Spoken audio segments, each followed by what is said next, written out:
खिप्रो में खबर ईंदा हलो तो डिसेंट पब्लिक स्कूल में सकाफती ॾियारे के हवाले से तकरीब थी गुजरी, जंहिंमें स्कूल के शागिर्दनि सिंधी सकाफती क़ौमी गीतन ते टेबलोस खाका पेश कया ऐं तकरीरूं कयूं, जॾहिं त स्कूल के उस्तादनि हेड मास्टराणी नादिया, उस्ताद अमजद, अयूब ऐं ॿियनि उस्तादनि समेत शागिर्दनि वॾे तइदाद में शिरकत कई। प्रोग्राम में शागिर्दनि ऐं उस्तादनि अवामी न्यूज़ से ॻाल्हाईंदे चयो त माशाल्लाह आज बेहतरीन प्रोग्राम हमारे स्कूल के अंदर सिंध सकाफत का मुनक़्क़िद किया गया है, जिसमें जैसे कि आप लोगों को पता होगा ताकि हमने सिंध की सकाफत के लिए ये प्रोग्राम मुनक़्क़िद किया।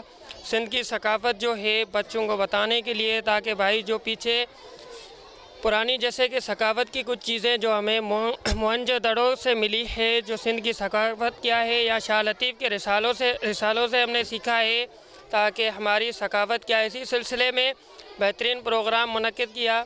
डिसेंट पब्लिक स्कूल खिप्रो में ये हमने प्रोग्राम रखा है एकता का, और हमारा मकसद ये सिर्फ एक ही है कि हम सिर्फ सब जो है एक ही है।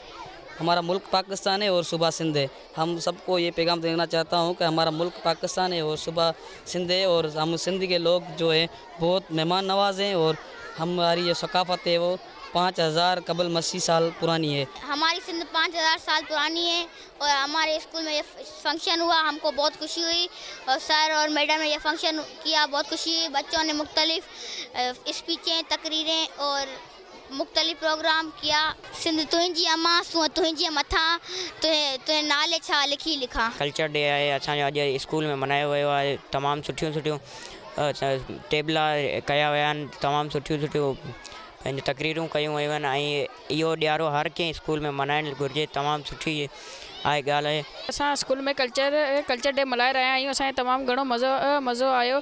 असीं चवंदा मतिलबु हर साल फंक्शन हले।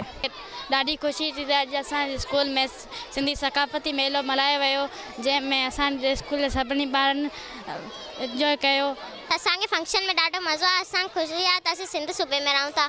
असांजे स्कूल में हर साल फंक्शन थींदो आहे, हर स्कूल में थियणु घुरिजे। ऐं हिकिड़ो शाइर चवंदो, मिठी मुंहिंजी सिंध आ मिठी सिंध जी ॿोली आहे, मिठी मुंहिंजी सिंध आ मिठी सिंध जी ॿोली आहे, जेको सिंध जा टुकर करे उन जी सज़ा ॻोल्ही। डे जो असांजे स्कूल में हर साल मल्हायो वेंदो आहे, असांखे ॾाढो मज़ो ईंदो आहे। ऐं असांजे स्कूल में सिंध कल्चर डे सेलिब्रेट कयो वियो आहे, जीअं त 2 टेबलो कंदा आहिनि, स्पीचूं वग़ैरह कंदा आहिनि, ऐं ॿियो असांजे इहो असांजी ईद सेलिब्रेट कंदा आहियूं।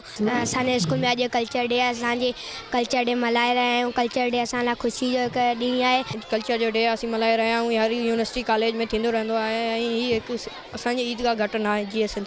अॼु सकाफत जो ॾींहुं आहे। हर साल असांजे स्कूल में ईअं सिंधी कल्चर डे मल्हाईंदा रहनि जीअं सिंध। अॼु कल्चर डे मल्हायो वियो आहे। असांखे नाज़ आहे सिंधी आहियूं, हर साल कल्चर डे मल्हायो वेंदो आहे। असांजी सिंध जी सकाफत 5000 साल पुरानी आहे। हीअ त्योहार हर साल मल्हायो वेंदो आहे, ऐं अॼु बि मल्हायो वियो आहे जीअं सिंध।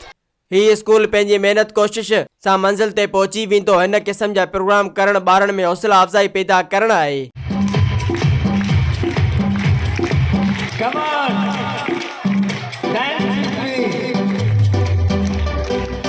सुहिणा माण्हू प्यारा माण्हू प्यार बि हज़ार सिंधी माण्हू